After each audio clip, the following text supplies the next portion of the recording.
Let them come. This is their fate. All right. Welcome back to the House of Wolves podcast. I am your host, Deontay, here with my near and dear friends, Jalen and Josh. Got a few topics for you all today. We're going to be talking about some stuff. We're going to cover a lot of stuff. But we always, before we get started and jump into these topics, I know the biggest thing is probably going to be Apex, but before we get into the topics, just wanted to, as normal, Josh, Jalen, how you guys doing? Update the people on what you've been at, where you at currently. How's life going? I'm doing good in the process of moving. So this weekend just doing a lot of packing and everything, and hopefully the next time we be on the podcast, we'll be in our new place. Otherwise, just I haven't, I guess, played any big titles or any games recently, other than just like hopping on just different online games, like 20 minutes here and there to like Get some few game sessions in here. yeah, get some game sessions in. I got to play Multiverses the other day a little bit with Jalen. But yeah, that's pretty much with me. Just life. Putting in that work, getting that stuff packed. Oh yeah, I hate that. I hate it. Packing Yeah, stuff. I hate moving. Yeah. Gotta do it. Yes, sir. Yeah, Yes, moving sir. trash. Big trash. It is. Jalen just finished your big move too. Yeah, it's a interesting one. But how you been, Jalen? What you been up to? Anything special? Any games playing? Have you finished Watch Dogs? Man, I've been finished Watch Dogs. Well, to be honest with you, I got to like the last mission and then I think I just watched a little walkthrough or something or the playthrough on it. I was like, I don't really care about beating it that much. I was kind of getting disinterested, but I was like, I at least finished most of it and then just see like the last little bit. So, and then I figure out the ending's gonna be. It wasn't nothing super exciting, but I mean, other than that, he did a whole lot. I emceed at a wedding for the first time yesterday. That's different. I don't know. I mean, people said I did a good job and I'm like a natural and stuff like that, but I was just like, I mean, I guess, bro, but that jump was nerve wracking, dog. I'm like, I don't like using microphones. Like, it's just be weird hearing yourself talk like you do. So, but I feel a little bit more confident doing it. So, but other than that, I mean, just trying to maintain a daily struggle. So, work out, eat, not fall asleep playing a game, stuff like that. But yeah. Oh man, battling those sleepy souls. No, I get it. The sleepy souls is very hectic. That's like final boss material, especially when it's like you just finished doing a lot. That's definitely up there as one of those things that just it's gonna happen. G, yeah, it's natural, I guess, at this point, especially when you kind of rip and run a lot and you don't take time to sit down for a little bit, and then when you do sit down, if you get on a game, that game might put you to sleep.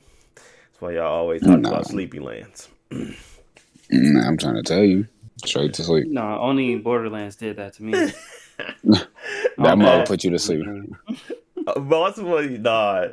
So, which one of y'all? Somebody fell asleep. Don't even. I think it was Josh that fell asleep on something. You be falling asleep. No. You fell asleep on something we was playing together, and I was like, "Did Josh go to sleep?" And that was like the first time I remember seeing you go to sleep. But I know we was playing Destiny, so that's what we was playing. Yeah. Borderlands and Destiny, they go in the same category. What about Dragon Age Inquisition? That's one of them. I was drowsy, but I was. I was trying to level up, Jalen. Just fighting the same enemies. Oh my god! Buffaloes and reading signs. We could definitely go down a list of some sleepy games for sure. I remember when I was playing. What was I playing? I was making me super freaking tired, and I was just like, bro, I cannot play this game. Every time I turn it on, I get sleepy.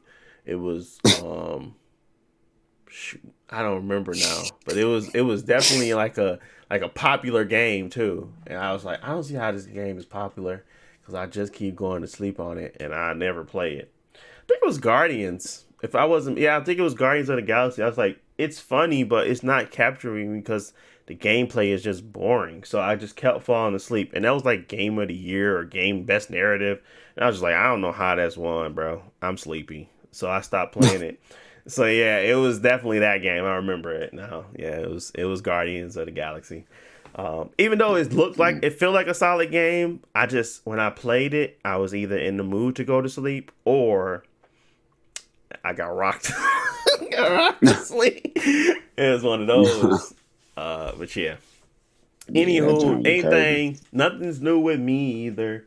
I just been chilling, playing the games, trying to get really familiar with a lot of these Apex changes. Is something we're gonna try to talk about today.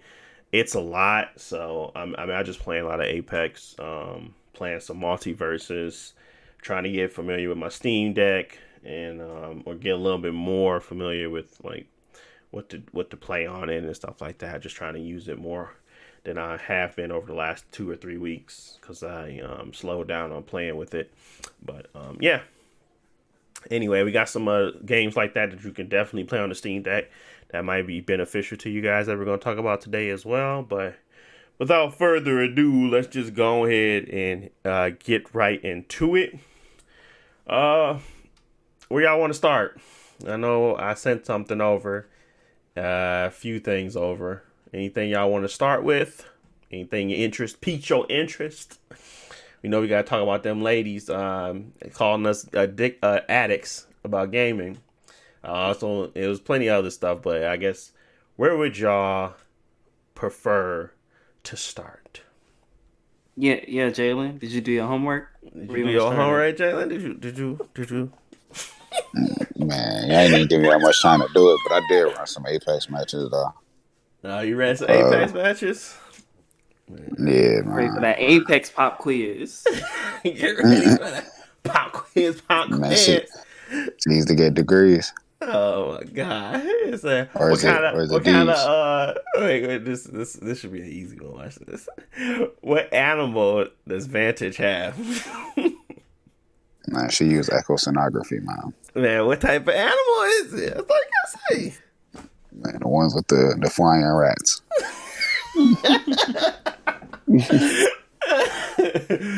It rhymes with rat. All right, okay, fine. Man, Echo ain't that bad. She alright. Or he. I don't know if it's a he or she. To be honest, it's a bat. So, but yeah. Okay, I guess we can start with Let's start with Apex then. I know there's a lot that happened, a lot that's been changed. The game is very different right now. I'm not gonna hold you. It's a very different game, in my opinion. Feels a lot different. So yeah, I guess I don't want to open it, but one of the biggest things for me that kind of caused me to kind of take a back was the ring. The ring itself has gotten shorter. You can't be looting in the side areas anymore like that, and it's stronger. So one of two things is happening. One, it feels as if you don't have enough time to loot and get to another engagement, or two, it's you just have to be smarter about where you land. I think it's the latter. I think you just have to be smarter about where you land. I don't think it's that punishing, but people literally have died to the ring more often. My teammates, like I'm literally telling them, "Hey, let's go," and just pointing, just hitting the marker to say, "Let's go this way, let's go this way." They're still looting, and they end up dying. I'm not going back for you, bro. Like, I'm not finna try to fight the ring because you didn't listen to me when I said we have to leave now because we're on Storm Point and it takes 10 minutes of running this way just to get out the ring. And if you don't have like a vehicle or whatever, it's going to be hard for me to keep you alive. So I have really literally lost games due to dying to the ring, Like 2 or 3 times. It's not been like egregious, but it's like a lesson learned. Like, okay, I know not to be playing around in the ring anymore. It's not like it used to be where you can survive. We were always very ring conscious when we played, but that's one of the big things that I stood out to me as I was playing it. I was like, this kind of changes a lot about the game because you just have to be more strategic on where you go, but it also speeds up games. Like literally, none of my games lasted more than 15 minutes, which is great, especially when you're on Storm playing. But yeah, that was one of the bigger ones for me. What did y'all see, or play that y'all felt like was changed a lot? Man, Floor is I'm yours. not. Floor is all yours. I ain't gonna lie. I was kind of mad they took away the barrel stabilizer off the SMGs, man. You don't like the laser sight? Man, I always aim down the sight, so I mean, I probably ain't gave it that much of a chance. But I just wanted I like stabilization, man. I want my gun to shoot straight, but I don't know. I agree. Agreed. That's agreeable. I agree with that. I like the fact that laser sights are very good.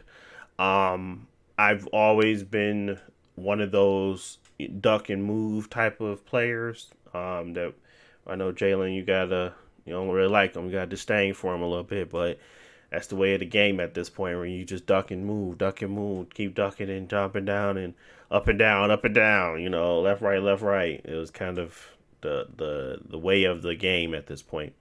But it's just easier to hit people, especially with the prowler.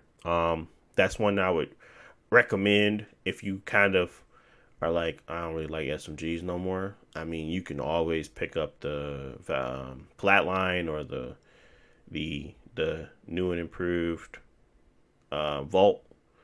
But any of those, like the vault, still shoots straight without, regardless of what it don't take a laser sight because it's. I don't believe it take a laser sight. No, it doesn't. The laser sight for the so that might be your go to now. You know, just playing with the um actual vault. But that thing shoots straight and it's crazy and it's on the floor now again. So that might be your go to. But that's a suggestion. What's some of the things you saw, Josh? So I haven't seen all the weapon changes, but I was playing with what's her name, Vantage, Vantage, a yeah, bit. Yeah, and I was surprised how so I like her kit so far, but I haven't gotten used to, I guess, how I to fully understand the playstyle. So like yeah, the Echo, the Bat, you can point them in any direction up to like 50 meters away. And I was trying to figure out like what's the limits to that. So every time, I'll put them up in the air, jump down, and technically it seems like you can get him a little further than 50 meters because he flies slowly. So you can like jump towards him while he's following you and get a little bit of extra distance. mm-hmm, It seems like. But yeah, I guess my thing with her is she has a really good jump. Like it's really quick. yeah, It goes very far. Pretty much you can go in any direction that you want.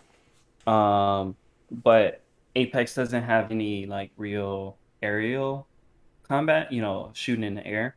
So yeah, like, because they don't want you like jumping off a cliff and shooting while you're jumping, or it makes it very difficult. Like your ADS and bullet you actually trajectory and spread, stuff yeah, change. yeah, Yeah. So I don't know. I have to get used to it. She's really good for repositioning. I guess I kind of wish maybe she had some sort of passive kind of like Horizon where jumping and shooting at the same time is a little more advantageous. But so far, she's really good at repositioning. The sniping stuff, I guess I don't actually fully understand it because I know that they mentioned something about bullet trajectory that you can see, yeah, but so far, I haven't been able to figure out what is the actual indicator for the bullet trajectory. Like I know it yeah. says like you aim at them, it shows their name, their how much health they got, how far they are. But I don't know, I haven't seen anything else. Yeah, it's a little red dot right in the middle of your screen. Her Sentinel, like her actual device, it doesn't have bullet drop off, so it's always going to be in the middle. But if you pick up like a longbow or a sentinel, you're going to Okay. actually see where it tells you, hey, they're this meters, this amount of meters away, so that dot's going to move to it, and this is where your shot's going to land. So Hmm. if you want to hit them in the head, you put that dot on their body. So that is essentially what that passive is that she has the ability to not only tell how many people are on the team, what type of shields they have, but not what type of people, how many are in the party, what shields they have, and once she shoots someone, she weakens them, and I think you get like a 15% buff for the team. But the next time she shoots someone, so it starts with 50, then it goes to 100. So then, 150 is basically someone with white shields on the ground. She obviously has to take some time to get her shots together, but I really like her sniper. I think it's really cool. You don't have to upgrade it. Like she already has the scope on it, so that you don't have to worry about going around picking up stuff and trying to figure out, okay, I need to get this certain 3 times, or to kind of take advantage of all of her kit. She's just always gonna have it on her. So just prioritizing ultimate accelerants, and then just running an SMG and a um, assault rifle would probably be my kit for her. And it's just taking advantage of her repositioning skill. She's really good at repositioning. So yeah, I agree with a lot of that stuff. I'm just gonna play devil advocate so we can argue. What is a current what is something that they needed that you wish they kind of added? I know for me, and I'm just trying to create a conversation, is like some of the stuff that you guys wish they would have added in season 14. Or I know as Jalen's kind of stated, there's some things that he added that kind of wish they didn't take away or put into the game, or maybe something that you kind of wish was currently in the game now in this state, or something they went overboard with. Do you guys feel like Vantage went overboard? Do you think that the buff for any of the other characters, maybe Mad Maggie, or um, I know Newcastle got a really big buff. Do you think those buffs went overboard? Just trying to play devil's advocate. I know my opinion. I just want to hear what y'all guys think about any of the changes on the characters. Uh, I ain't gonna lie. There's somebody coming from that play Lifeline. I ain't like the fact that they took away ability from a character and just gave it to another character. I mean, obviously they did a little bit more. He can move with a shield, and he can. I think he can move the person around and stuff too. And he move a little faster. But I just feel like they just recycled an ability and improved it for like a later character or whatever. So I feel like that is a little lazy, but I mean, it fits Newcastle more than it. Well, I never mind. I ain't gonna say that. But yeah, I just like I said, they took away something and put it on somebody else and called it new, and it just wasn't.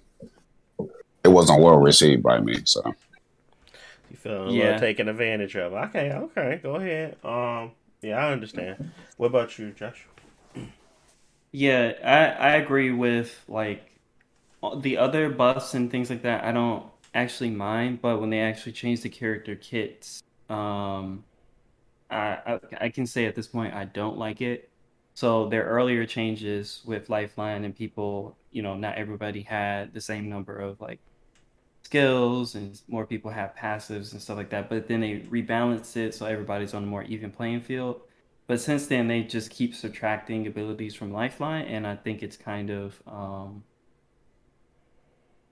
it really sucks at that point because I think that she's obviously was the best healer uh, uh, in the game, and instead of adding healers that are as good, they just keep taking away from her to like bring up the others to fit. Newcastle's already very good, but like you didn't have to like really remove anything from Lifeline. But they're trying to change, I guess, the flow of the game. But just from my experience of games like Overwatch, whenever they start doing stuff like that, it's either going to be good or it's just going to be bad. And right now, it might be too early to tell, but I feel like it's going to feel like a negative for Lifeline. Like one of the last changes she had when they removed her shield. Like at first, it seemed like a really bad thing, but it also gave you a benefit of now you can res and move around, and you can res more than one person and stuff. So it was also an additional benefit. Hmm. Yeah. Yeah. It's I mean, it's hard to say. I feel like Newcastle has a different style of play. He's more defensive. Lifeline is meant to be a healer, but at the same time, they don't incorporate much to make her beneficial. Like Newcastle, his kit on his own seems to dominate now because of the ability to, pounce on a downed enemy, put up a big freaking wall, and then you can take that enemy and move him out of danger and turn at the speed and radius that is unbelievable, where people have to really fight to even kill you and the guy you're picking up. Imagine having, and then you got the knockdown shield because that is meant for him now. They essentially gave him the special knockdown shield to be able to revive people faster, but at the same time, Lifeline can still use it. But it's more beneficial for Newcastle because not only does he block things, he pull you away, he gets you to safety, and he allows you to reposition you. He can reposition you to a better spot. Like if you go down in a bad spot, he can reposition you to a better spot, and he can also put up walls to make it a lot more safer for you to get to stand up. Where Lifeline is just wherever you are, that's where you are. You get up, you get up. If you don't, you don't, and that's the end of it. So I get what you guys are saying. Newcastle overall is probably just a better character now when it comes to reviving. He's not a better character to me when it comes to heals, to survival. He's better at survival, but she just has, I don't know. She has a very bad.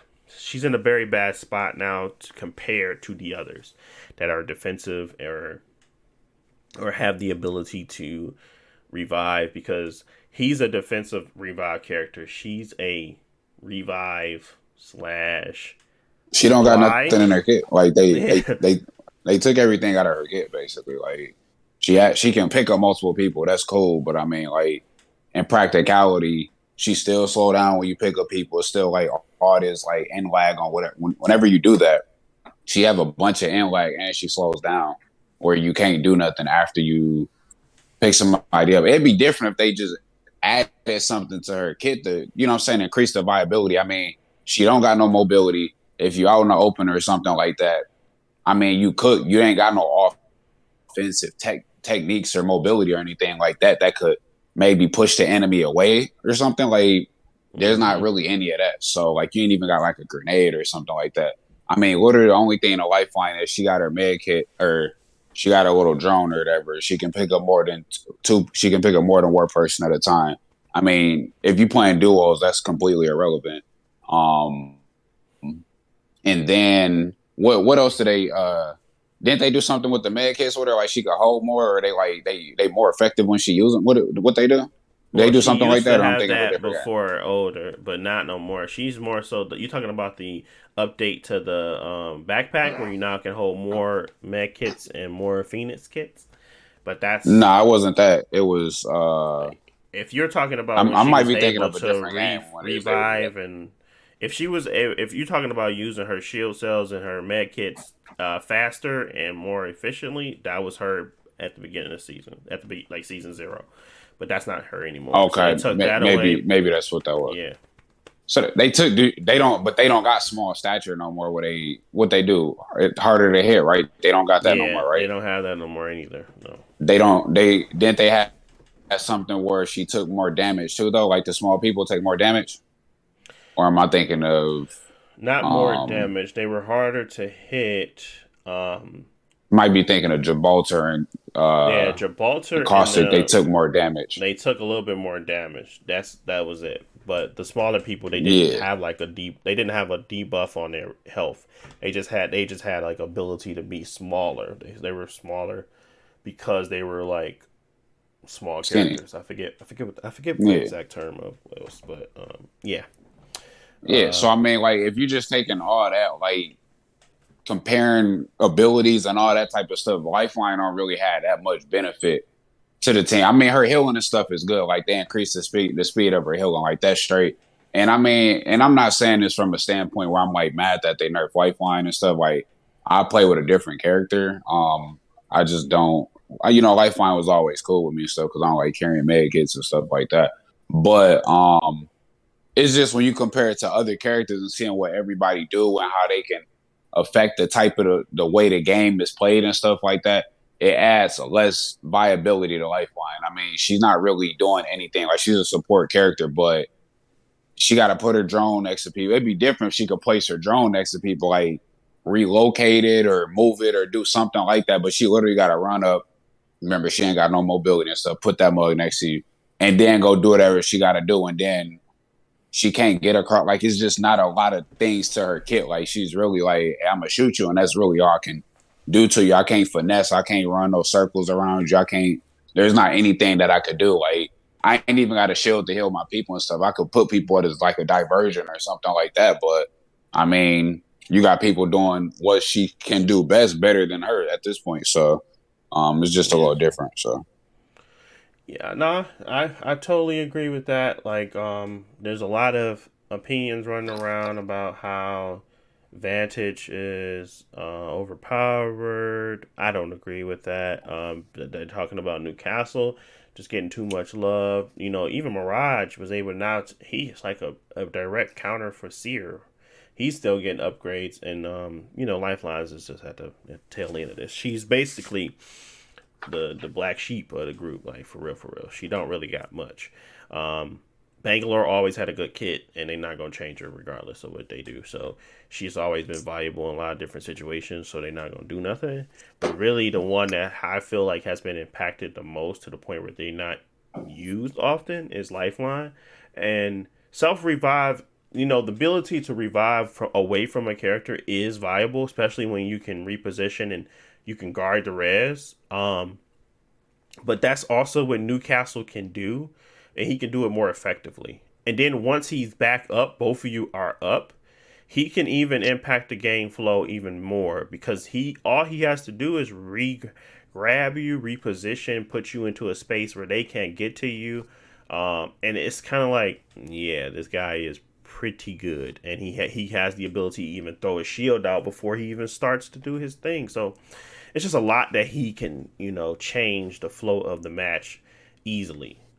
So can he reposition too? Like he can jump and place his shield and stuff like that. yeah, So he he got can some jump on mobility. top of a building with his shield and put it on top of that, and like really take charge of a space. So if he's like on the ground somewhere and he wants to get on top of a building, he has a mobility move and within his shield. Obviously, his shield wall he has to use his ultimate, but he can do that. He can get off the ground and move up there without having to, Just some capacity. He got mobility versus Lifeline. You have to go run all the way over there, hit them, revive them. Most people not when they get down and stuff like that. Apex, you can down people far away, but how much health people got in that game? Realistically, most people get down fairly close, where they can close in on you pretty easily. Lifeline don't got mobility, so she not gonna close in at a faster rate than the opponent. And then you still gotta go hit the revive, and you got the end lag. I literally was playing today and I was trying to pick somebody up and got killed when I was doing the end lag at a revive. Like, and then you have to get away from it. So it's not like you can position like, all right, wait. I'm gonna tap you real quick and move around and go reposition. It's not a whole lot of time to really practically go do that and guard the revive. Yeah. Well, I wonder Especially if like in the duos. Like what you definitely not doing that in no duos. Like that's cooked.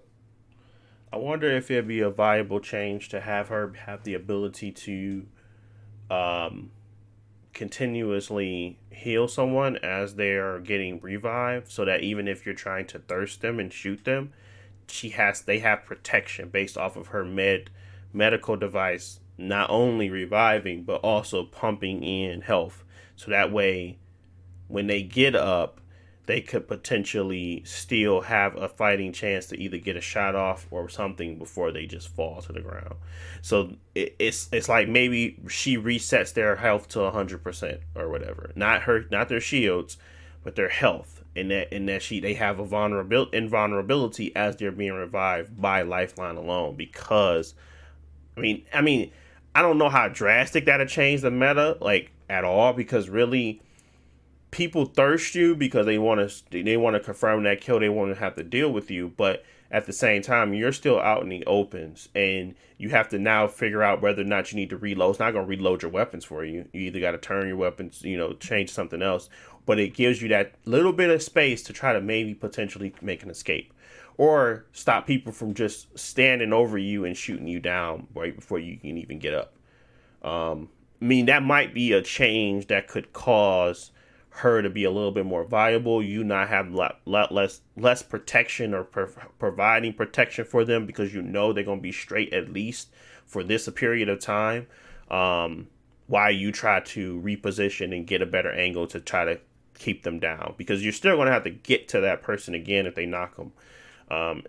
Versus Newcastle, once he gets to you, he has the ability to protect himself and reposition you. So I'm just thinking out loud, but that might be something that's helpful, like small but helpful at the same time.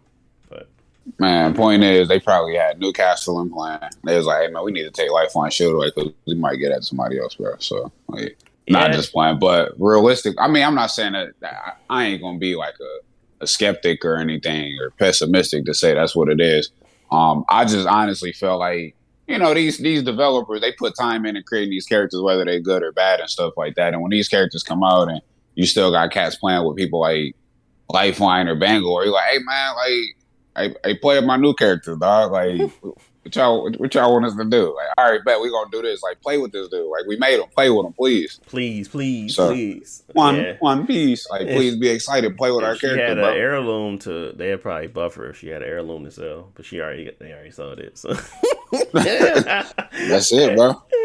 You saw what they did to Valk, right? You see what happened to the last security guard. Like, for real, they threw her throttle, like everything. Like, they took her consumption down. Like, she consumes more fuel. Her takeoff is trash, and they also, is it the speed at which it go up or the time it takes to take off? Yes, the speed it takes to go off and take off. So like when she's like readying up to like push away, the velocity of it is shorter, so she can't go as far as she used to be able to reposition, and it's slower. Her flight time is slower in flight. Like where she flying, actually, I know they took away her peak.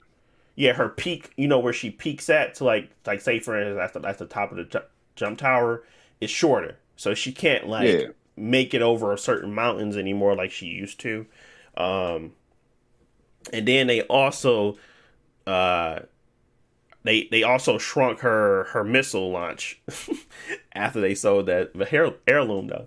But they did all of that this with the update, so she's not as deadly as she used to be. And she also has her airtime is a little bit slower, so she doesn't have like as much velocity as she used to when she was just using her regular jetpack. So she takes more fuel, slower to take off on her ultimate, and her tactical has been nerfed too. So yeah, she's getting too much love, man. She's a good character. Bro. I mean, yeah. she was a viable character on the team, bro. Like you couldn't deny that. So yeah. Anything from you, Josh, that you felt maybe I guess unpopular opinion or anything that you wanted to talk about when it comes to this Apex update? No, I think my opinion on this game is always unpopular. Before I even started playing, I was like, all right, what's new that I got to look out for? And it's like a new character and like some changes on the map. I feel like the game, I want to see like more limited time modes. I'm kind of I looked at the battle pass, and I think the battle pass is like not good. I It's think not. a lot of the items just are not appealing to me, but I'm also tired of just like Wraith reskins and recolors.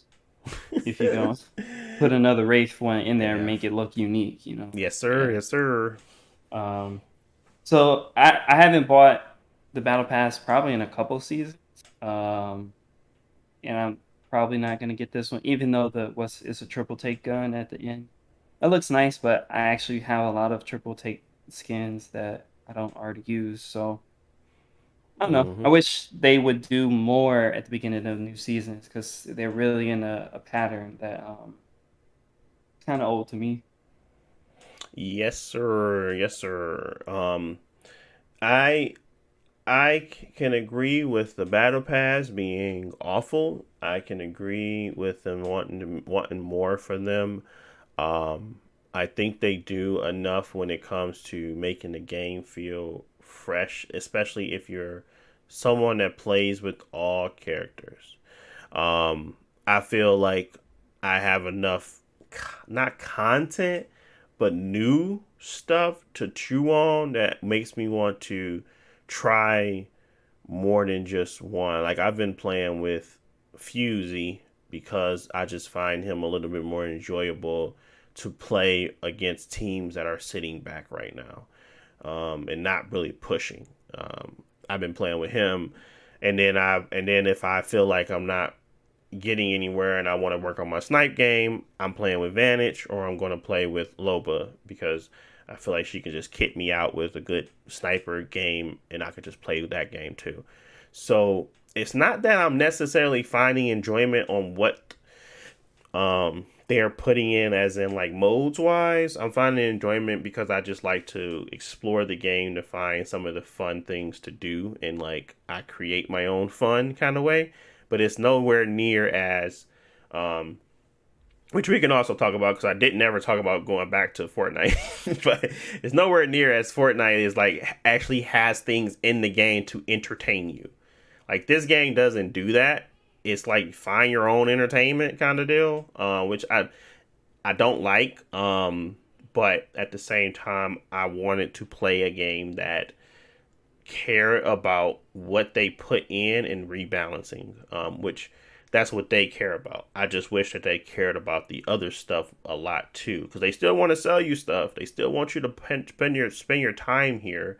So one of the bigger things that I liked about this season is that they introduced the ability to not only you don't have to play arenas, you don't if you don't want to, but you can like it's like the 10 kills with Bangalore in BR or 10 kills with Bangalore in or whoever in arenas. So they just provided the opportunity for me not to engage in arenas at all, which it kind of gives me underlines that hey, they're probably going to end up giving up on this mode if not sooner, sometime later, where it's just not there anymore. Maybe they introduce something a little bit better. Maybe they revamp it. Arenas in itself right now is fine. I'm not saying that it's a bad mode, but it's not something that will keep me coming back. Like we're going to talk about Splatoon too. I'm giving up all the topics, but anyway, Splatoon did something where they like added like a freaking card game for Turf War, and then they added like they added salmon run, where you kind of like have the 4v, four on the co-op, the whole horde mode, and then they also have the regular modes, and then they're adding stuff to make the game fun, but obviously these are a little bit different. But at the same time, I can compare them because they're shooters in their own rights, and they want to entertain you and keep you coming back.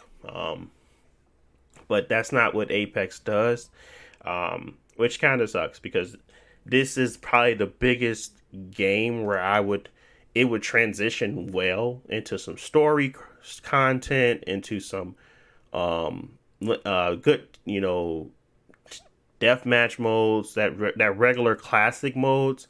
It will transfer well with these characters, in my opinion, than other games could possibly do. But they just I don't know if they don't have the resource or they don't care because they selling this product and they're selling it well right now. So, yeah, we'll see. Everybody thought, everybody said they wasn't gonna play no Apex August. That mug had the highest concurrent players on Steam though. I was like, God, no, I don't think they're gonna ever change. They don't got to. What you mean? They gonna keep going up. So we got a lot of people out there saying a lot of stuff, man. But they keep coming back. But yeah, I'm in total agreement that this game isn't meant for people looking to just isn't meant for people it can be, but it's not filling that void right now where people just want to come in, have some fun and get off. It's more about understanding the meta and understanding what's happening, what's changed, and how to engage the game. And you don't want to get to that elitist point too much, because once you're there, what can you expand? How can you expand? And how can you truly bring in players and keep people happy with the more casual crowd? So they got a lot to figure out. That's very much so true. Any lasting thoughts about this? All these changes, Mad Maggie running around bursting Gibraltar bubbles. There's some crazy stuff happening in this game. Snipers, the wingman being a sniper now, and you only getting so much ammo. Spitfire being a freaking light ammo weapon. Some crazy stuff. Any lasting thoughts? Yeah, I don't know how I feel about the ammo economy. Like when I remembered that the Spitfire was light ammo, I was like, dang, this is really a light ammo gun. I got a bunch of light ammo. Yeah, it's just a lot to get used to. They do change up the game, like the gameplay and mechanics behind it pretty often. And I don't think it's ever been in a bad place. There are going to be some seasons that people like more than others.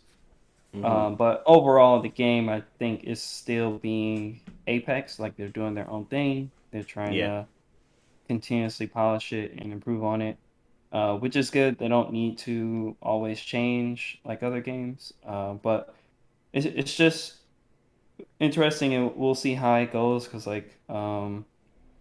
even though I'm not personally looking forward to it, I know there's a lot of talk around Call of Duty this year and what that will mean for like online shooters and like Warzone and stuff like that. So as other shooters evolve and like add different modes or like different things, because like when was the last time we was on Warzone? They have like 6 different modes that you can play on Warzone, and it's just interesting that Apex is just consistent, and this is what we do, and we're not going to do anything different. But you can't really complain about it too much because it's not bad. Like you said, it's the most popular shooter out right now. Yeah, you have to find other experiences elsewhere, and it's nice that they leave room for others, because that was one of my things with Fortnite, and we could talk about Call of Duty as well. At some point, we're gonna have a real conversation around whether or not Activision was a good buy. We got to have a real conversation around whether or not that money that they spending right now was actually worth it, because it doesn't seem like it at all at this point. Like at all. Like they literally got bamboozled. So no pun intended. But anyways, like Fortnite. Fortnite was the game that copied everything, right? And it's still very much so a huge game. I'm not saying that it's not a huge game. They did something where they did not want to leave nobody else the ability to say that we don't have what you want here. And that's cool. That's very much so cool, and it's working for them.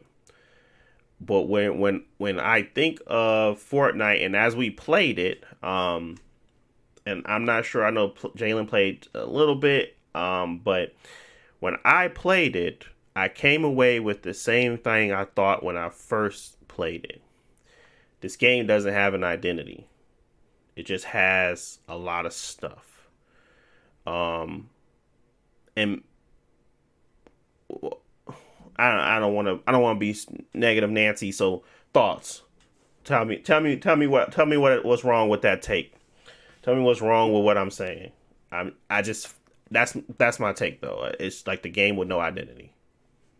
But No. let me ask you this: Do you feel like the game lacks identity because of all the what is it? Not compilations, not mashups. What's the word? Oh yeah, all the collaborations that they do. So it felt like because the game had a collaboration so much and it involves other things that wasn't originated from Fortnite. Do you feel like that is the part that makes it feel like it doesn't have an identity at its core, if that makes sense? Yeah, I feel as if the collaborations plus the blatant steals of modes and creations, like I don't feel like there's anything unique about Fortnite. The building is unique about Fortnite. So you can build stuff and kind of create, but that is the worst part of the game for me. So I don't feel like they have an identity to land on. They're kind of like the baby of gaming for me. It's a baby. I mean, but I don't hear nothing from, or maybe even the game. You know, the game, he kind of copies a lot of people's style. He's a really good rapper, but he doesn't have an identity of his own. When he came out, he sounded like 50 Cent, and when he finished, he got like a whole Eminem song right now. I don't know if anybody heard it, but and it's a diss track to him. That garbage. Not the garbage. But I don't even know why he did that. Dude, wasn't it like 10 minutes? It was 10 minutes, Yeah. but that is the correlation I get when I think of Fortnite. I'll be like, you're a good game, but you don't have an identity for me to get grasp onto. So I just take a step back. Like, I understand what Apex is. I understand what Call of Duty is. I don't understand what Fortnite is. And it's just kind of, that is what it is. Not saying that it's a terrible game, not saying it's a bad game, but when I play it, I don't think it's competitive, and I don't think it's truly trying to stay for the casual gamer, because at the same time, they try to make sure that they're adding things that are not only fun, but are more mechanically sound, and then they come into this middle ground where you have things that should not be on, like a boogie grenade should not belong in a tactical shooter, but at the same time, building shouldn't belong in a tactical shooter. And then you should say, okay, but sliding should be there, so I'm going to add sliding, revive things, and it just turns into the melting pot of stuff.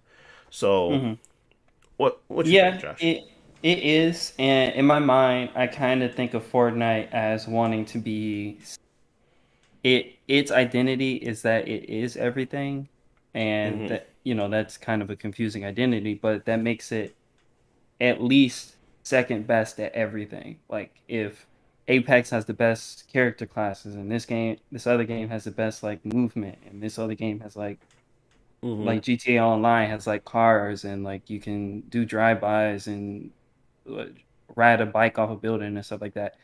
Fortnite takes all those elements and puts it in and does them all pretty well, to the point where it is a catch-all, and I think that's their success, because from playing it, like you said, I don't like the building aspect of it, so I only play the non-building mode. Or if I do play a mode with building, it's more like the 50 on 50 mode where it's just like chaos. Um, but without the building, like I really like all the different items that they have. Like I like picking up the grappling hook and be able to swing, and like, oh, this swinging is actually really, really good. Like the only other game that I can think of that has better swinging is probably Spider-Man. And it's like, why is Fortnite have such good swinging in it? Not to say that every single thing in the game is like perfect, because the driving is okay. I don't really like it. I prefer like how other games do it. but it's like that's what they do there. They put so much in there that you can't say that there's not something fun there because we have everything that's fun. But as far as like a competitive online game, like no, I would not put it in the same tier as Apex or even like Warzone, something like that. Um, but I think that's fine because I think at this point we might see them even over the next few years transition away from what Fortnite is because like building was like its identity when it first came out, but now one of its most popular modes is the non-building mode, and like this was what made Fortnite what it was, and now you've let people move away from that, and so maybe in the next couple of years they'll keep removing elements or like changing things to fit, I guess, the more social aspect that they want. They just want people to come here, play a couple games with their friends, or even just with random people, and like buy all the action figures, you know? Yeah, 'Cause but what do you think that would? Because even if they tried to do that, they're losing, and that's where I say the identity stuff come into my mind, where I feel like they had a core audience built off of this one thing.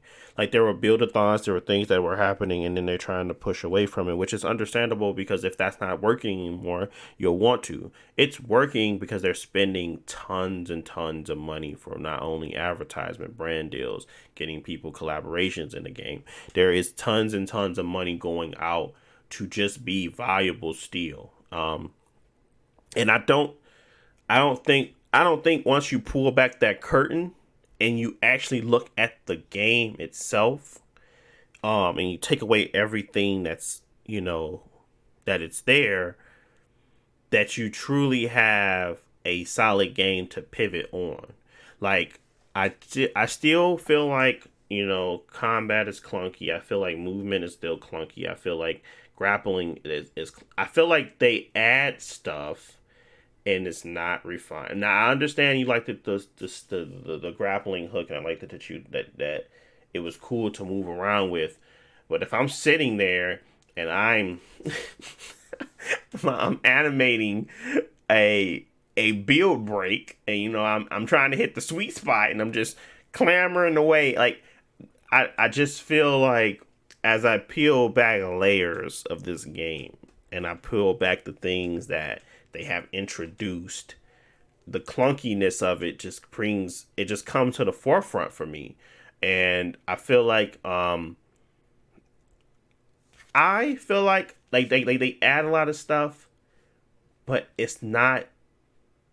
I don't know. I don't know if they spend the money to really refine it, and that's okay. I guess when you're adding and introducing a lot of things, you don't have to do that because it's like something new and fun every other day. But at some point, we really have to look at your game and say, is this a good product? It might be a good game, but is it a good product to sell? Can it sell on its own right? I don't think Fortnite is that. But when I you create your and base your game around that identity of having everything for everyone, um, what else can you do but to kind of mask the mediocrity is to kind of get these, and this is me stating that. I'm not saying y'all stating that. I'm stating right now that the game is mediocre in regards to what they introduce and refinement. Um, mhm. it's not mediocre in their brand deals, their collaborations. It's not mediocre in their sponsorships or even their collaborations. Like none of that is mediocre to me. That is top tier marketing, top tier. I think the game itself is mediocre.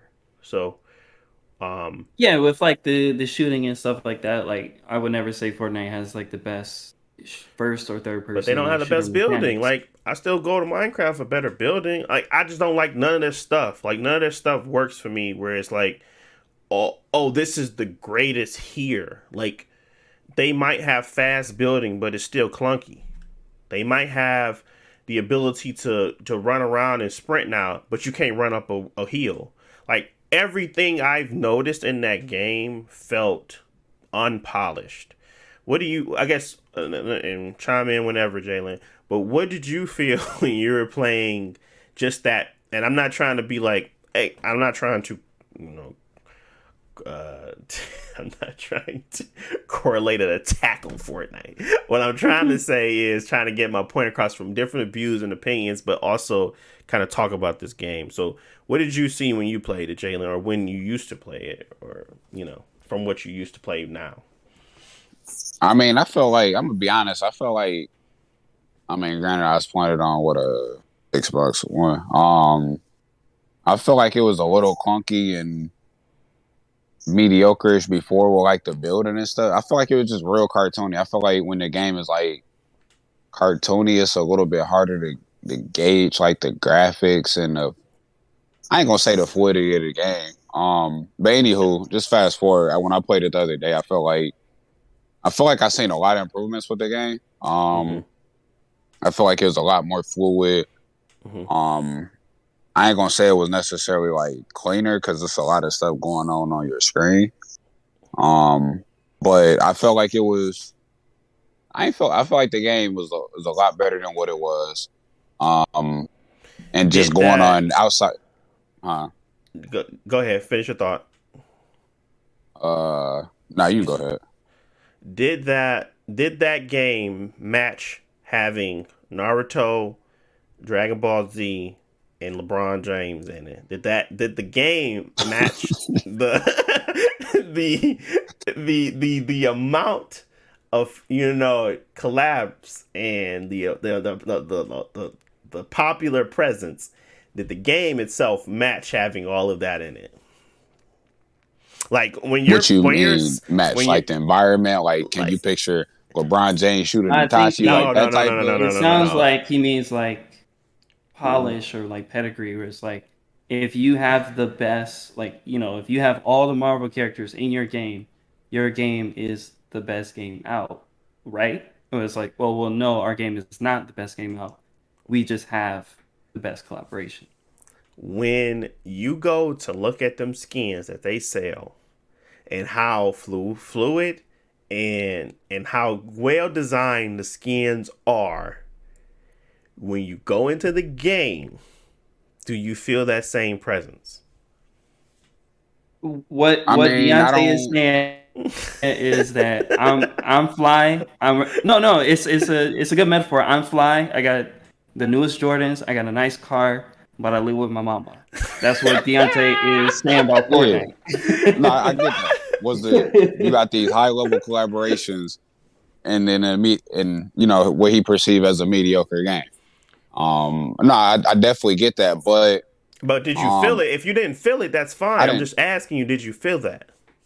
Nah, I didn't really feel that way because I guess I got a less technical standpoint. They're doing a better job of masking it. They're doing a better job than I'm taking for it because I'm taking it from my lens, right? I want to get your opinion on your lens and what you see. So if they're doing a good job masking it, I don't have a beef. Because as long as they're doing that, that makes me feel as if people are getting their money's worth. But if I'm looking at it, I'm not spending a dime, because even if I love this animation and how this character plays and the cool stuff she has, like I really wanted that Street Fighter Cammy. I just know the game is not good enough for me to spend money on and play in that game. But if they're doing a decent enough job of allowing those collaborations in the world to match to the average consumer, then I don't have a beef. So and that's kind of what you were saying or alluding to before I cut you off. I'm sorry, but am I correct in that? Yeah, I mean, I was gonna say, you got a more technical lens with the game than with me, I'm looking at Fortnite like, all right, this is a cartoony game. Like it's a kiddish game. Like, well, all the kids, they the coldest at it. You know what I'm saying? I got killed by no skin, or they building all that type of stuff. Like, so they don't have like an experienced lens. Like we seen games transition through all these generations and knowing different things, what they expect and stuff. These cats planning and stuff, they just like, hey man, they got Itachi in this game, bro. Like, I ain't gonna lie to you. I'm like, shoot, let me see Itachi dance with the boogie ball, bro. Like, I'll pay money to see that, bro. I ain't gonna lie to you. But no, like in all seriousness though, I think like Josh was saying, just the idea of it has something for everybody in there, and the fact that they're constantly innovating, to me is a selling point. I mean, Apex, we had a whole conversation about Apex. Like Apex be tiring me out sometimes. I just be looking like I'm finna go do the same thing I was doing 2 3 years ago. I mean, ain't a whole lot. Like it ain't nothing exhilarating on there. Like you say, you got to find your fun. I guess that could be a good and bad thing, but I don't know. It's just I do like the fact that how much I seen Fortnite change was a selling point that kind of like piqued my interest a little bit to go, explore and stuff like that. I will say it's a lot of they pushing a lot of stuff on there and it look a little cluttered with everything that they trying to sell and stuff. Yeah. Then they're doing Apex, but Apex ain't no better because they charge you $30 for a skin. I mean, Agreed. They're charging $100 now. yeah, they be 100, taxing for them skins, bro. 150, Like to me, man. they on the high horse, bro. That's what pisses me off. I ain't gonna lie to you. Y'all not Yeah, putting like nothing in this game, and y'all charging me even though it's still $100 for a skin. microtransactions, like even though it's microtransactions, I can't believe that they like Fortnite is selling Captain America with all this extra stuff for $20, whereas like Apex is asking for 120 for Bangalore skin. Yeah, I'm just Yeah. looking like, bro, like I'm I'm how I feel about money, bro. Like that pisses me off because like y'all telling me y'all this cold where y'all can sell y'all skins for I don't care how hard y'all worked in there, bro.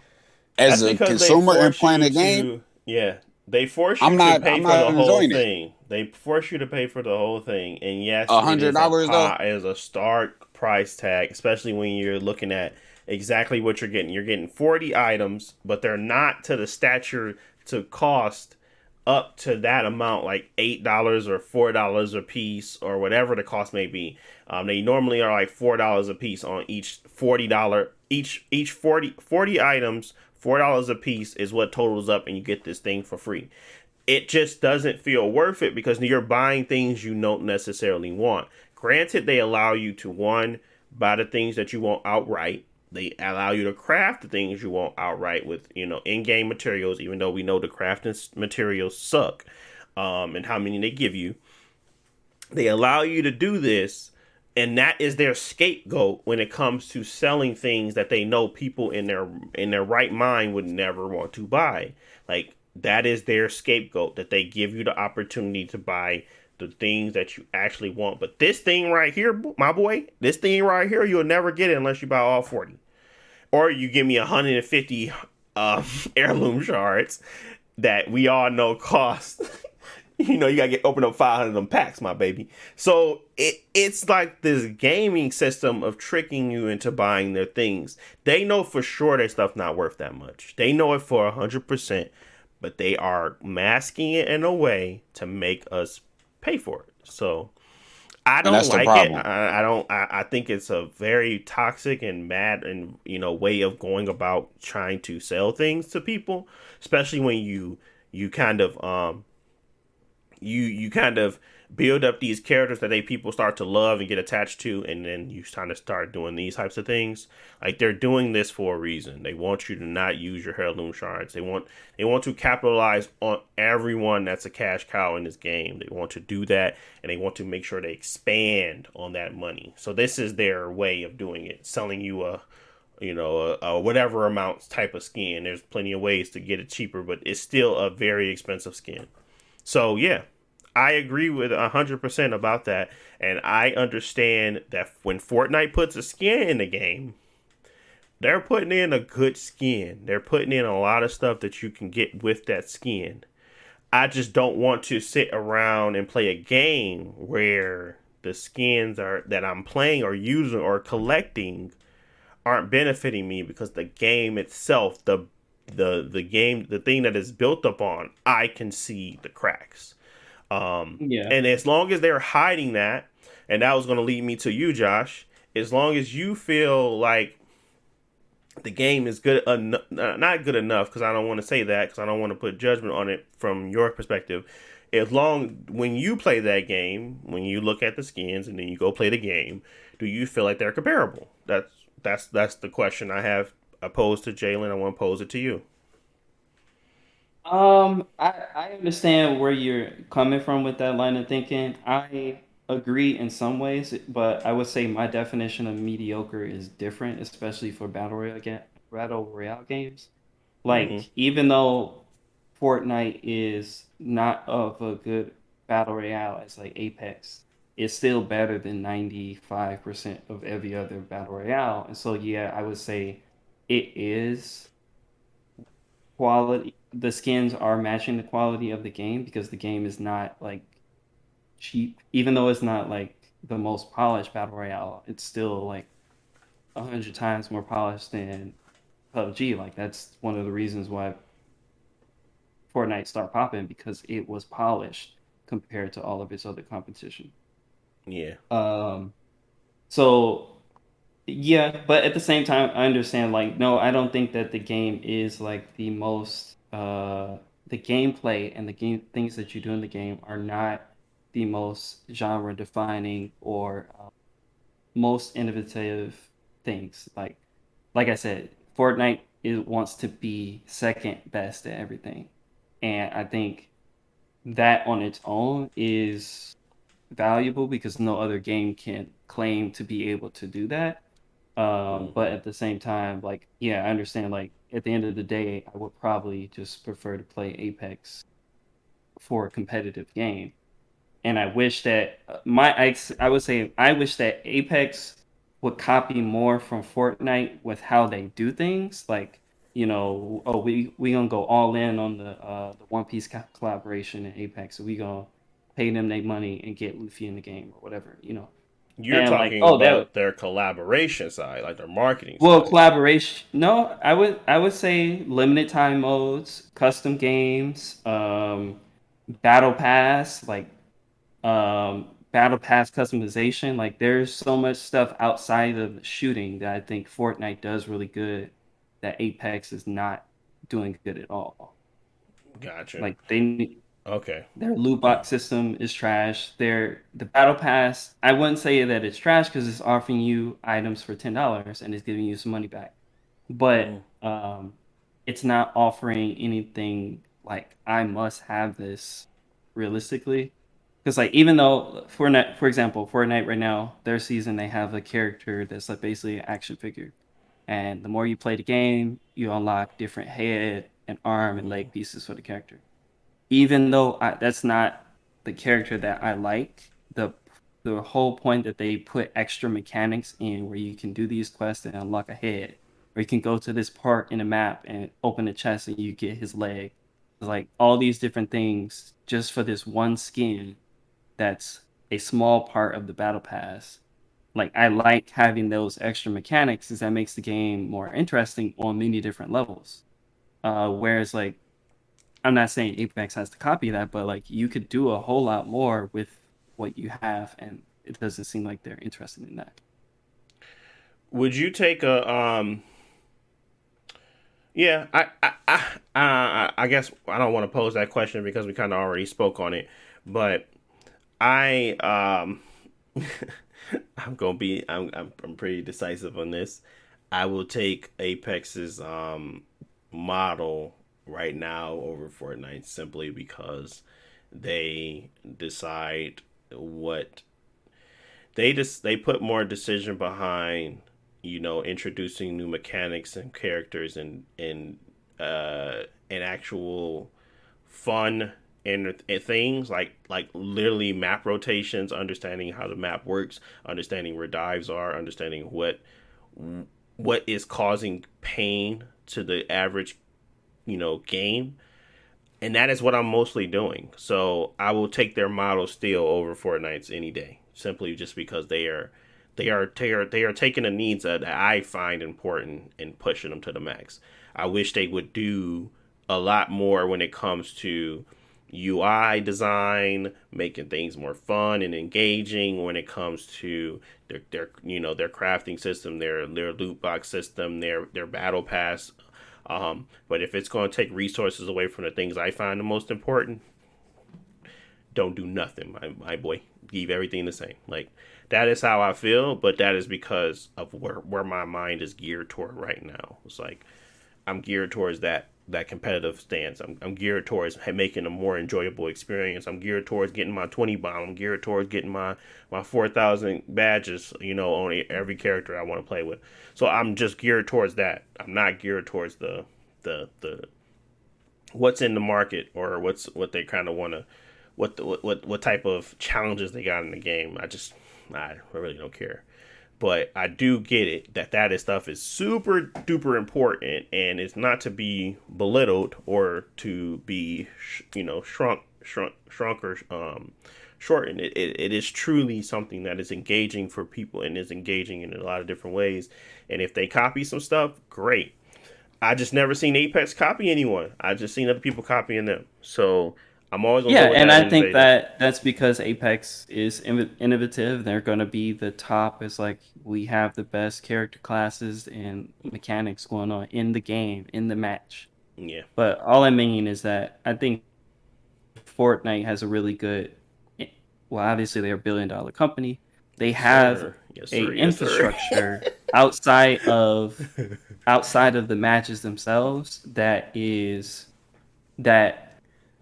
other companies can eventually or hopefully get something from that works for them. So I'm not saying that hmm Apex needs to be exactly like Fortnite because that doesn't make sense. Apex is successful for what it is, but when it comes to infrastructure stuff like that, at some point remove the loot boxes and just replace it with a normal store or make a better battle pass. Like I don't think that is too much to ask for No, if I don't think so. Fortnite is doing it and they're still number one in revenue.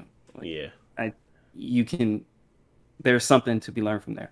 But anyways, I would say like yeah, I agree. Fortnite is not the best game ever and it's not the game for every mood, but I think that what I've noticed, especially in the last week, is that what they're trying to do is since they have so many players, I've noticed how do they have like 30 different modes on the screen and all of them have people playing is because they try to keep at least figure out what's the minimum number of players to keep the matchmaking healthy in that mode, and that's what they prioritize. So if it's 100,000 in the no building mode, and it's another 50,000 over here in the trios mode and stuff like that.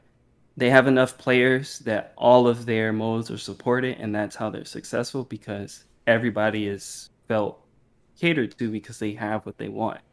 Whereas like Absolutely. Apex, everybody's in the same pool, so everybody has to eat from the same hmm resources. And when something is not there, like my map that I want to play is Olympus, well, I have no interest in the game because that's the only thing that I want. And Fortnite avoids all of that because everybody has what they want at all times. Yeah. It's a very unhealthy way of because it forces people not to play it while, and it's a way of deteriorating the player base because it's like it causes you to not only not want to play during those time frames, but then you have to try to schedule, and it's not like just a hop on and play because of like, okay, what map we got on, it's like it causes a rift, which is it's kind of unfortunate, but yeah, absolutely. But I know one thing: once if they drop, a Dragon Ball Z mode, I'm gonna play it in Fortnite. It's still gonna be something I would, and be interesting to me. And just running around, comment, doing any type of Kamehameha in like this game, it would be very interesting to see. Throwing some key blast, whatever the case may be.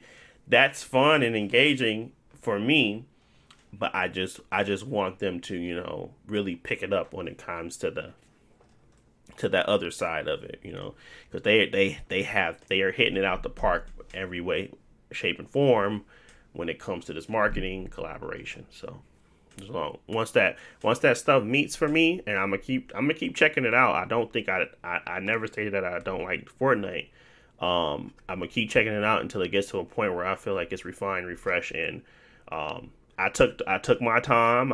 I went online and I looked up YouTube and I looked up all of their mechanics and I looked up all of the weapons and all that stuff to try to get a better cadence of the game, and I still came out with my feelings for it, mediocrity. But over time, I feel like it can grow to be better, and um, definitely was jealous of all of Josh's skins he had over the years. I just was like, dang, you got Jinx in here too, and I ain't had nothing. All I had was my regular skin. So that was very much so like FOMO, but Man, yeah, that yeah. FOMO is real. It works. Yeah, FOMO works. Don't get it twisted. FOMO does work, but I just need that game to also be there too. So, but I'm gonna leave that at that. That was been a lot on Fortnite, and then I expected.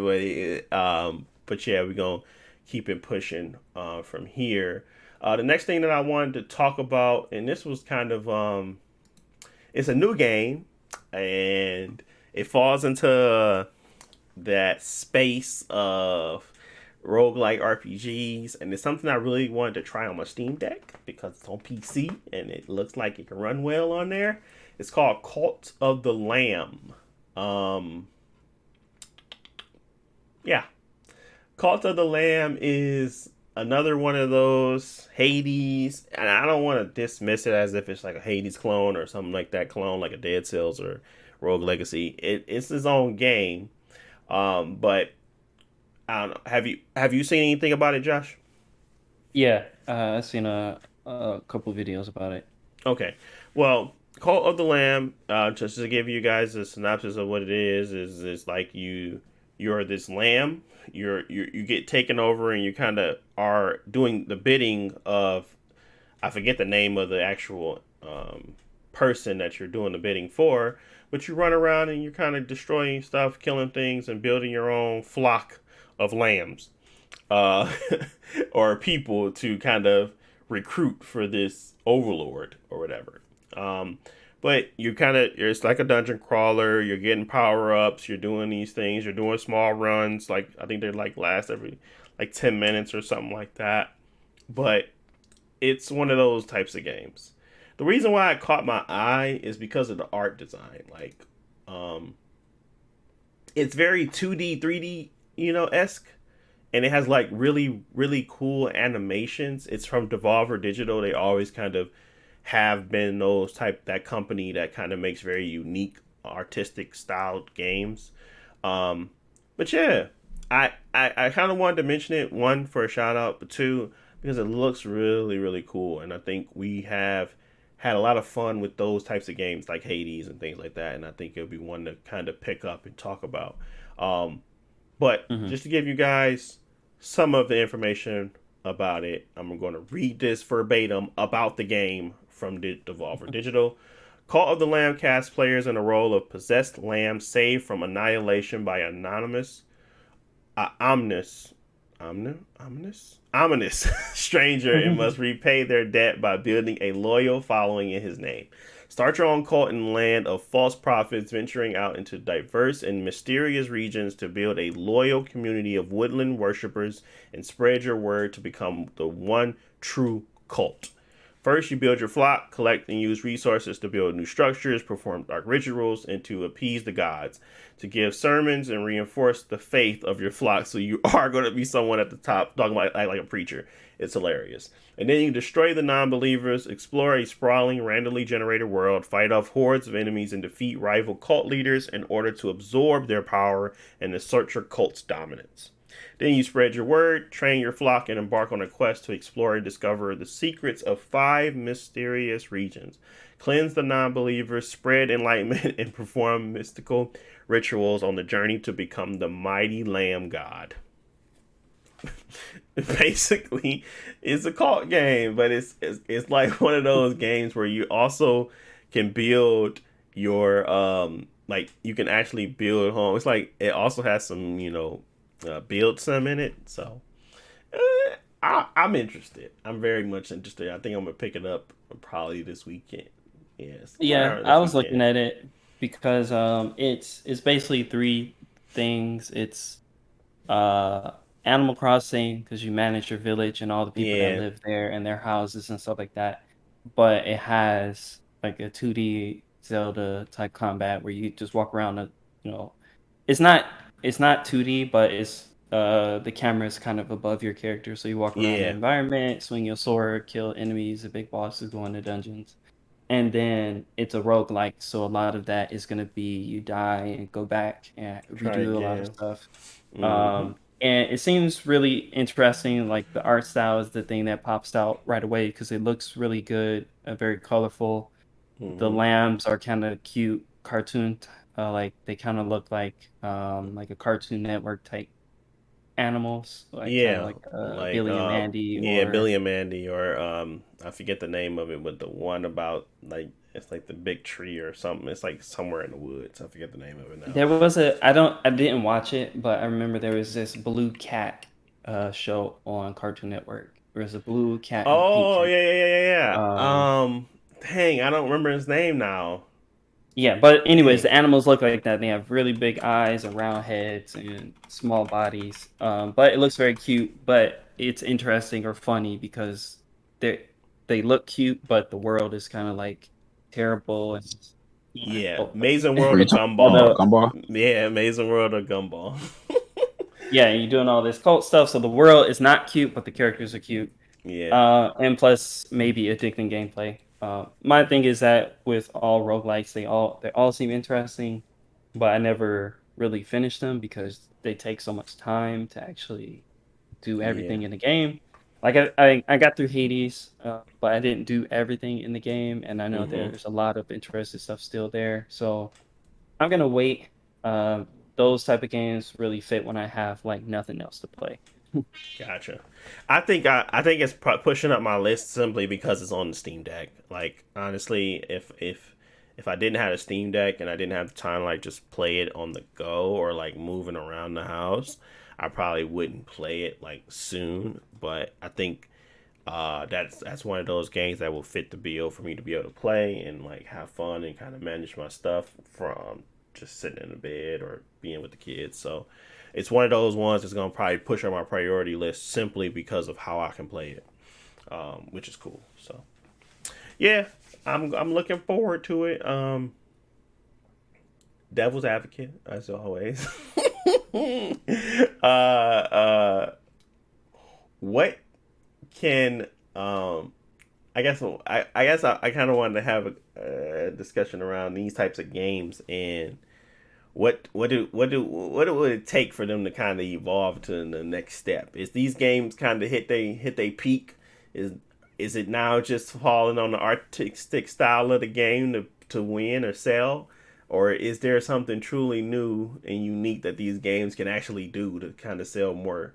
Because even if it was the greatest and cutest like game out there, if you don't like roguelikes, you don't like roguelikes. Or if you don't partake in 2D type games like these, like I guess Returnal was their try.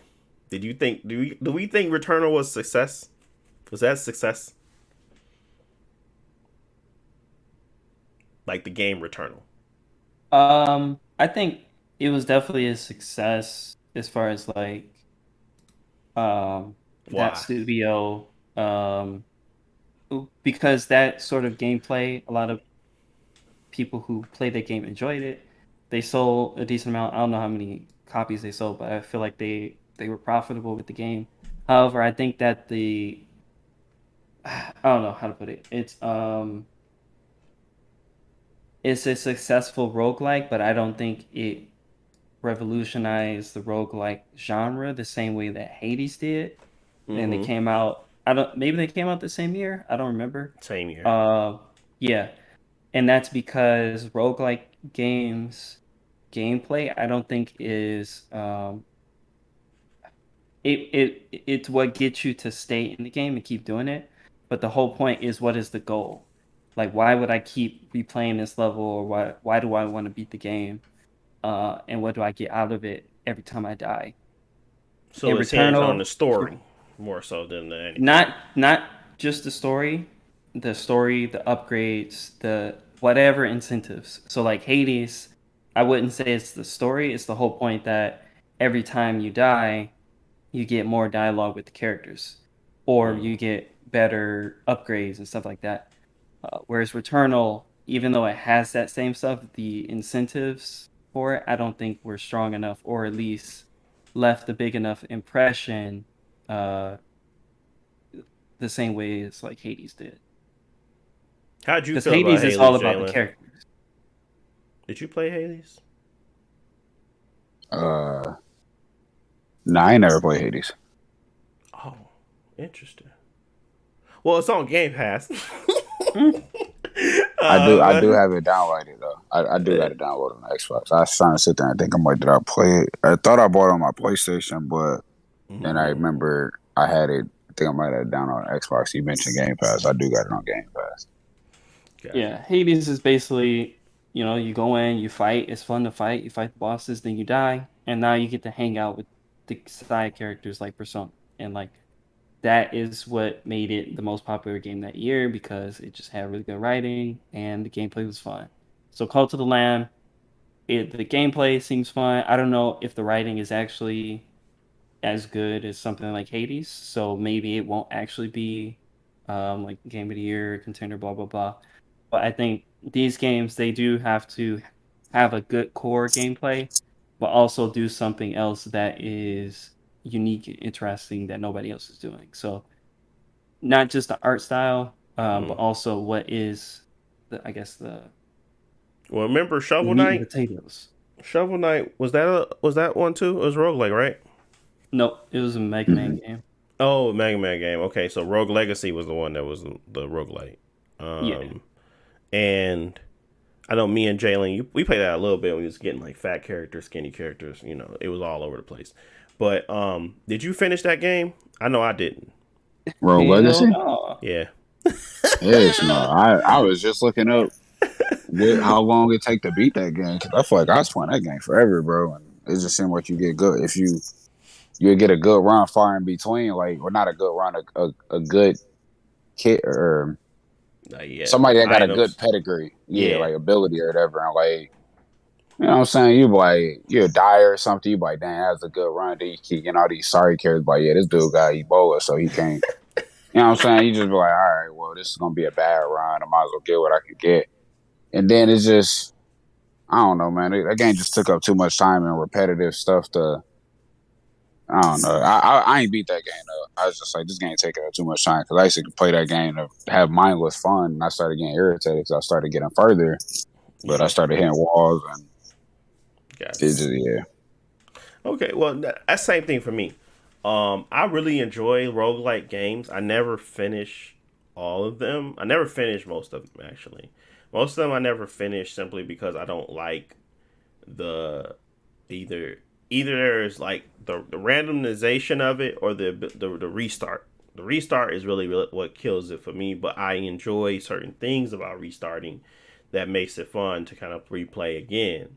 And if they keep those times short, what really piqued my interest about Call of Lamb was that they was talking about one, the runs are very short, and you don't have to waste a lot of time on them. You could beat the game in a certain period of time, and it's not as punishing, I guess, when it comes to dying. Because I like the fact that you have to be mindful. If you die, you guys have to do a little bit over. But I don't want it to be like a 40-minute, 30-minute type of deal where it's like you got to start all the way over, and it's not really something that's allowing you to be better at the game. It's just kind of like you kind of seen it already, so you know what to expect. Those are not fun for me. So the one thing that I really want, like these type of road game, I don't care how good Call of the Lamb gets or is for me, because I'm gonna still buy it. I'm still spending my money, so y'all can't tell me about my opinion. Whoever want to say something, but I'm saying like,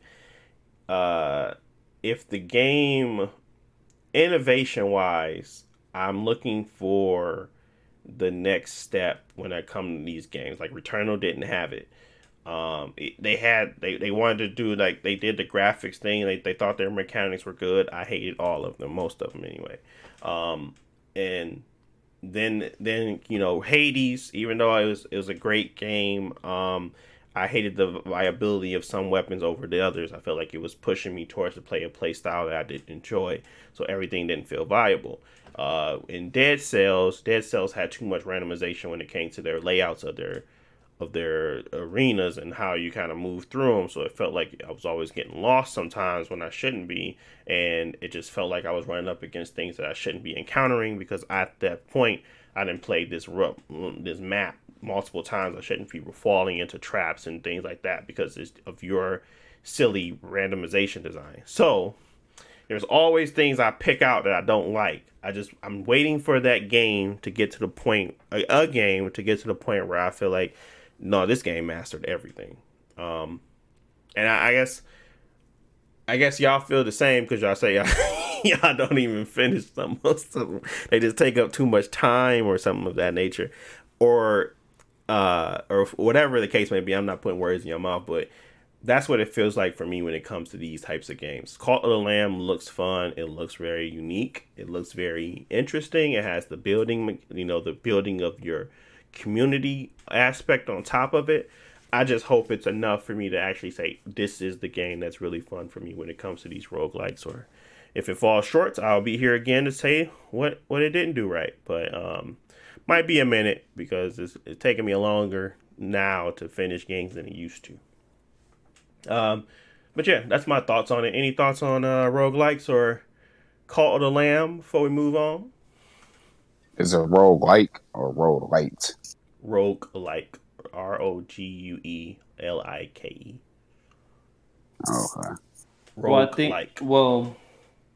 I think what you mean, Jalen, it is a rogue light, but with the T, but because the whole genre thing is stupid. There's like a whole game where it's like, if you don't follow the specific rules of the genre, then it can't be a roguelike. So it has to be a roguelite. Gotcha. Basically, from what I understand it, is if the game gives you any upgrades, like if you keep anything after you die, it's a roguelite. Because a roguelike is very strict on you die, you lose your stuff, that's it, start over type stuff. Is that not flipped or is that the right way? Because I want to make sure because I'm seeing rogue. Well, the original game, there's a game called Rogue, and the games that came after that was Rogue like with the K, but people didn't like the games being super strict, so it became Rogue Light. Hades is a Rogue Light.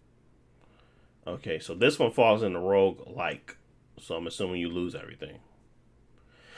At least for Cult or it could just be listed wrong.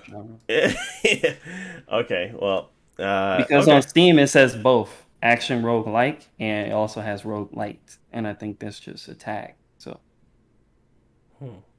well, on their official site for Devolver it says roguelike.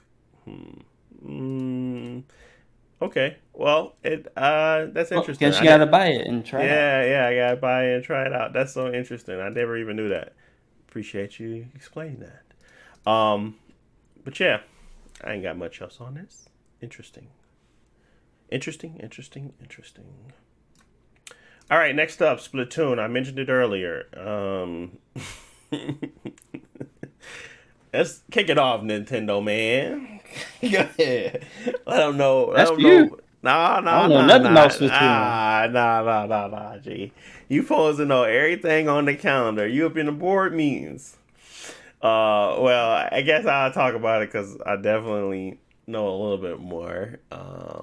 Splatoon 3 had a direct, I think it was like a few days ago. I think like on the 10th. And they were talking about the game when it launches, September 9th and all that stuff. I think they already notated that, but they were talking about the modes, improved turf war gameplay, Salmon Run. They were talking about battle stages, the new people that's gonna talk way too much that I want to cut off, the deep cut trio. They say you can walk around without having to wait there and for them to read off their stupid prompts. I hope that's the case. The Splash Fest, the Table Turf, which I told you about, is the 1v1 competitive card game they got. They got a card game in the game, kind of like Gwent from Witcher, but it's kind of based off their Table Turf mode, and you're battling for more spaces colored. And then they have like new special weapons, new Splatland main weapons, like the bow. They got like a bow now, so they doing their Destiny thing. And yeah, man, they got a lot of different lobby features, customizing like, I don't know, the locker with all your special gear. They were talking about their Splatnik 3, new online switch, the app, because they can't bring it to the system. So you got to go to the app and look at all their new special gear that they only going to have on the app and all of that good jazz. They sell those amiibos. I still prefer Nintendo's egregious tactics of amiibos and their $60 games for what lack features than any other free to play game I played this year. Like, I still prefer theirs because at least they charge you $6 and you're done. If you want an amiibo to save your custom layout, you can, or you can waste your 5 minutes and change your outfit. Like, it's not that bad, right? But if you're going to these other games, even though they claim, it's free, man. You can play for free. It don't feel like that. But yeah. Anyways, Splatoon-ish is back, y'all. The Splatoon game is back. I always enjoyed their gameplay. I just hate that it's on the console that it's on. But it is what it is. I don't know who played with me. I don't think it was Jalen. For sure with Jalen. Maybe Josh. Did you play Splatoon 2 with me or Splatoon 1? Yeah, I played. I never played Splatoon 1. I played a bit of Splatoon 2 with you, and that's it. But I mean, it sounds like you excited for Splatoon 2.5. Nah, everybody said Splatoon 2 was Splatoon 1.5. I mean, well, this Splatoon 1.75. Man, is it that bad? Well, I think they have a decent amount of changes. I don't want it on this console, to be honest with you. I don't want to give time to an online game. Is it the console or is it the game? No, it's under their umbrella. Honestly, if this game was like on any other console, I'll play it. Like, I don't really want to play it on Nintendo, and that's weird. But it's like, I don't care to play a game that's not going to get really supported as much as I would want it to, nor do I want to play with the people that it's going to attract. Does that make sense? It doesn't make sense. It makes sense in my mind because, simply put, when I played Splatoon, I wanted to play with other people.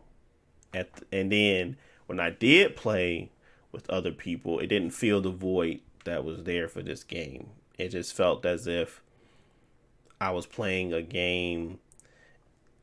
I don't know. When I play Splatoon, I enjoy it for the competitiveness. I just think everything about Nintendo does not scream competitive. So I don't want to play it. Does that and it's like I don't know.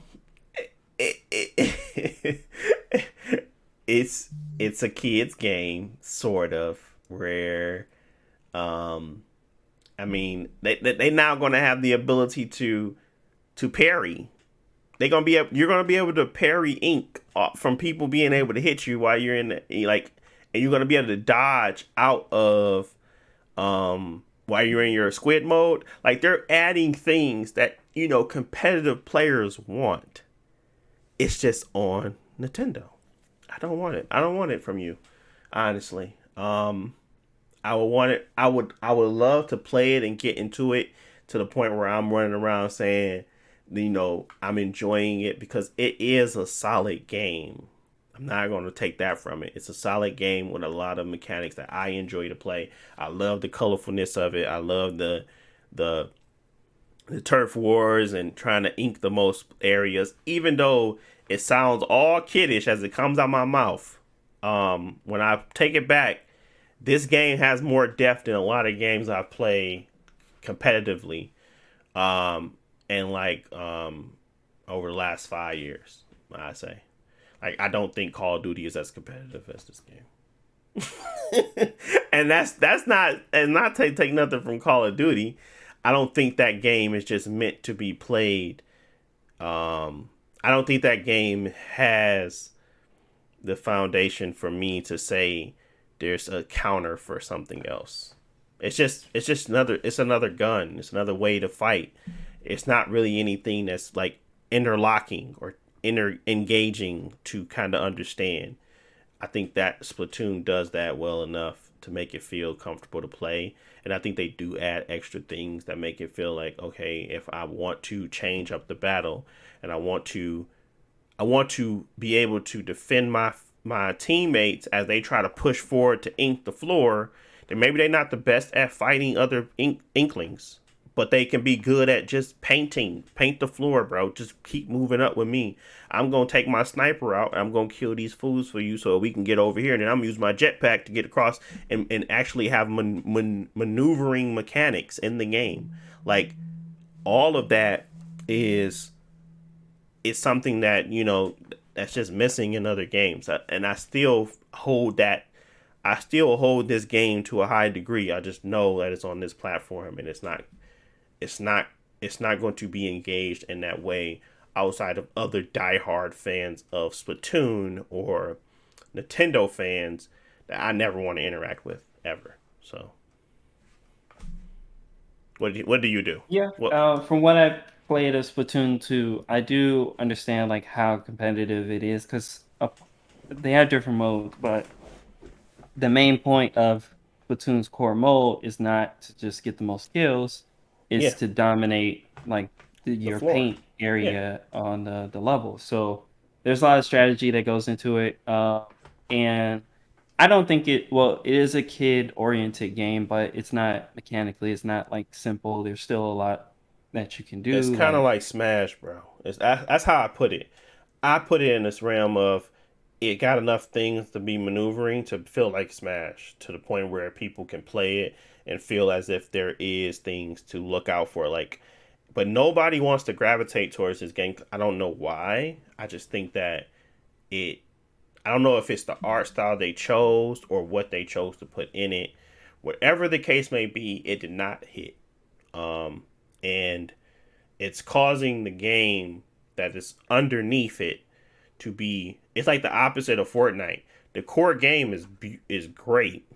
It's everything surrounding it that is terrible. So I don't know how to fix that.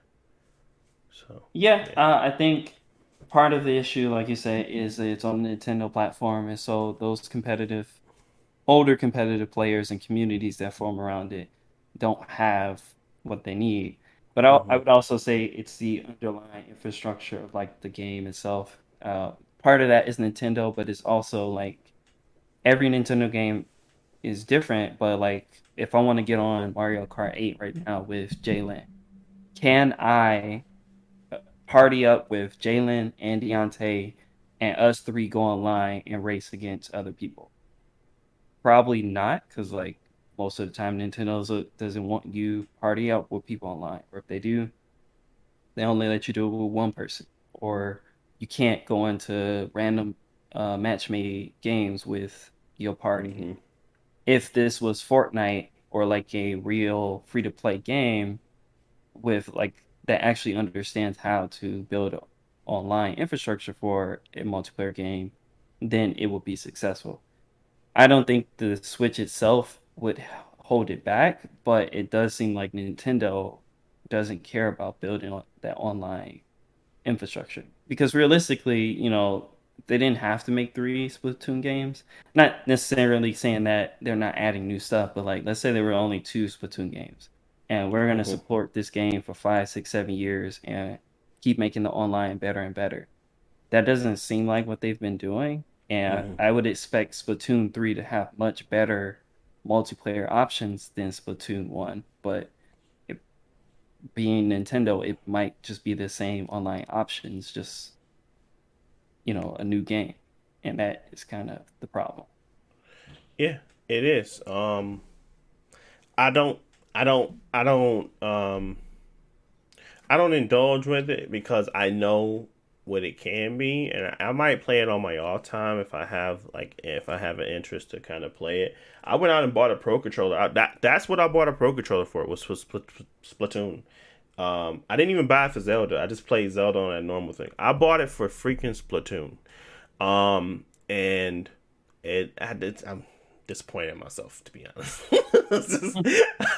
I gotta regret ever doing that, but I really liked it. I really enjoyed the game. I couldn't get y'all to play it for the life of me. I mean, you tried, but it wasn't for you. I understand that. I just know that to find other like-minded people that want to play this game in this capacity, I would need to get off Nintendo platforms. So I just don't want to do it. Even if I wanted to play it in a casual format, I don't want to deal with Nintendo's system. It's cumbersome. It's boring. It just bothers me in complete and totally all types of ways. It's just not for me. So I'm going to. This is the first time ever that a game is going to lose simply because of what platform it's on, and that sucks because I even tried ARMS. Like I gave ARMS a shot because it was it was a game I thought was cool, and it was fun. I had a lot of time. I had a lot of fun with it. I would think it's a fun game. I just know what it is, and I know what Nintendo does when you get attached to a game that could potentially have some type of competitive or strong scene where people want to play it.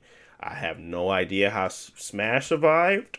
It had to be bigger than life, to be honest, and I think Smash is bigger than life, really, in a lot of different ways for this company. So it survived on its own. But other games just can't do that. Other games that's new, it has to have the backing of the company in order for it to win. And if you don't have it, why am I putting my time or effort into it? So that is when Smash came out, it was a different Nintendo company, if that makes sense. But yeah, but they still did the same thing. I mean, honestly, I think the times were different. It wasn't a lot of online play. It built its presence off of local play. Splatoon is based on online play. They don't have that. Like literally the essence of Smash is local. Like that is what it was. Everybody ain't had internet. We were kids. We were trying to figure out how to play a game that we enjoyed to play on our own together. So we played that together. We brought our controllers over one friend's house. We plugged it in. They did the 4-player slots for a reason. They wasn't tripping like, you had to go buy a multi-tap or whatever for like the PlayStation or whatever. You had all those things there for you, and it was built off local play. That is smart because they know what we needed. They have never shifted when it came to the online stuff. They don't care. And that is the problem. Like, that is Nintendo's downfall to me. And whatever they try to, I don't even know why they try to do any type of co-op, or not co-op, but any type of online based games anymore, because that's where they go to die. Like, Nintendo is where they go to die. If you don't have the local side of it, there's no point of putting it on that console. Ain't nobody playing Apex Legends on Nintendo Switch. Ain't nobody playing Fortnite really on Nintendo Switch unless that's all you got. You're a little kid. You don't know no better. That's fine. You don't know no better. But once you know better, you're going to do better. And it ain't going to never be Nintendo for no online stuff. So I hear what you're saying, though. Yeah, it was a different time. And that time was local play. So, yeah. Yep. But they smart. That's what really pissed me off. They smart. They're smart people. They're smart. They understand what it takes.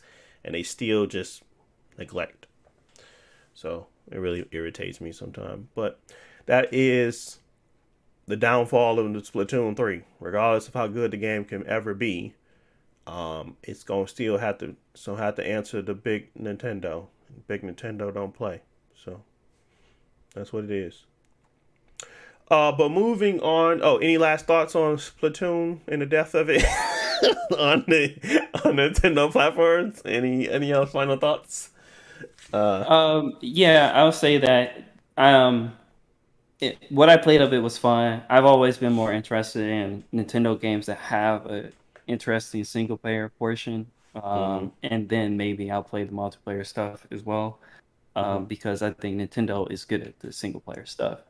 Mm-hmm. Uh, as long as Splatoon continues to have, because I know that they say they're going to support it for like a year, blah blah blah, extra stuff. But like, as Yeah. long as they can have good modes for people to play, I think that Splatoon is still a good game because even when the first one came out, people loved it. It's unique. It's different from any other kind of shooter. Oh yeah. It would be nice if this game was more popular, but that is what it is. Yeah. But I think, yeah, it's still an interesting game. Like I enjoyed the Salmon Run mode, and it seems like Yeah. they're expanding that. Yeah. So Yeah. I maybe think it's a this one great would be game. the one that takes off. But Yeah, I think it's a great game. I think it's a really great game. I think even the puzzles that they did for the boss fights in the on 2 where you had to like because they had a story mode and this is like the finale of their story mode. They also had Salmon Run. That's when they introduced them to Salmon Run with the horde mode. So it's a great game. I'm not taking nothing away from it from that standpoint. I don't think it's a bad game. I'm saying it's never going to reach the potential that it could because of who it's being supported by. That's all. So, but if you, like I said, if you want to check it out, it's coming out September 9th. I think you're going to have a lot of fun, regardless if you disagree or agree with me or not. But just think about it. You know, when you're really playing that game, you're thinking about the people that are playing with you, and understanding what it takes to party up and what it takes to really to thrive in a network based or on a internet based game or on a you know think about that. Just think about what it takes and whether or not the game has it. So that's all. But overall, I know we hit time, people. Um, I wanted to kind of shout out Hogwarts one real quick. Hogwarts Legacy. It's coming out. I'm trying to remember the date now, and I can't remember. I think it's February. Shoot. like late February, right? Yeah, it's like late February. Around that time. I just had it. What the heck happened? Um, where are you, Hogwarts? Where art thou? Okay, it's coming out February 10th, 2023. Or early February. Okay. Yeah, February 10th. On my brother's birthday. Yeah. Um, so it's coming out on February 10th, and I don't know. I'm really excited for the game. I just know I don't have the time to play it. Hopefully around that time I will. Um, I just want to go around and be a freaking wizard, to be honest with you. I just want to see what it's like. I want to see what they really do to make the game cool. I have no idea why they're even talking about the Nintendo Switch, but the Nintendo Switch does have a release date to be revealed in the upcoming soon. So if you're a Nintendo Switch person that only has that, you have the ability to play this game, which is amazing to me. Like, that's a feat. So be on the lookout for that. But yeah, I've been really interested in taking a look at this game and like kind of get more details on it. It's obviously one of those games that it's one of those games that are highly anticipated. People were talking about it, and I know I don't know if this is the same Avalanche that I'm thinking of, but it's a company by the name of Avalanche Software that is making the game. I don't know if that's the Avalanche that does like the Just Causes and did like Mad Max. I'm kind of don't know, but that is a WB game, and you know WB and Mad Max go together too. So this might be the same company. I don't know, but that is the person that's making it, and it looks really good. It looks like a next gen game, simply based off of mechanics, fluidity. But you know, there's cracks there too. I don't really care about that. What I care about is whether or not they gonna let me really get the full Hogwarts experience. Um, which I feel like they have a really good idea of what people want. I was never the biggest Harry Potter fan. I always liked their movies. I never read the books. So I don't really have much stake in making sure everything is 1-to-1. If like, and in this comic book, you had this happen. Like I don't really care, but I feel like they do, and as long as they do, I know I'm gonna have a good time. You know what I'm saying? It's like the same thing with Shadow of Mordor and stuff like that. It's just like I didn't know much about that game, but I know the game was good. So as long as the game's good, I think we can have a good time. Was you guys? I don't know. I don't even know. I never asked you guys this. Did y'all like Harry Potter? Did y'all actually watch the Harry Potter films?